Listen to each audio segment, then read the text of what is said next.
Satu jemaah haji dari kloter 8 atas nama almarhum Tarmizi, 70 tahun, meninggal dunia akibat kecelakaan lalu lintas. Sementara satu jemaah dari kloter 6, Bakri Junaidi, 56 tahun, wafat karena sakit. Kedua jemaah tersebut akan menerima asuransi dari JMA Syariah. Adapun rincian asuransi yang diberikan, meninggal karena sakit akan memperoleh nilai pertanggungan sebesar biaya BPIH atau sekitar 54 juta rupiah. Sedangkan meninggal akibat kecelakaan berhak mendapatkan 2 kali lipat dari BPIH, yaitu sekitar 108 juta.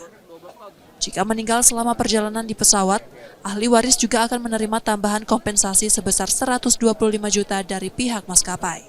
Selain mendapatkan asuransi, proses ibadah haji kedua jemaah ini akan dibadalkan. Padahal haji akan dilakukan sebagai pengganti, yaitu pelaksanaan ibadah haji oleh orang lain atas nama jemaah yang meninggal.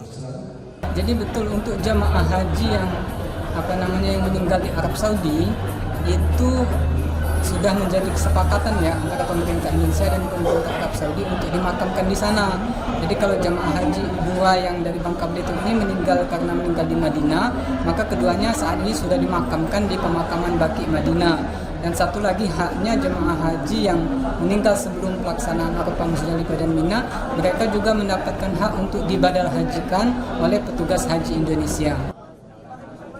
Sejak 3 Mei hingga 15 Mei 2025, sebanyak 11 kelompok terbang telah diberangkatkan ke Tanah Suci dari embarkasi Palembang dengan total 4.059 jemaah. Saat ini jemaah dari kloter 1 hingga kloter 4 sudah berada di Mekah. Muhammad Reza Pahlevi, Kompas TV, Palembang, Sumatera Selatan.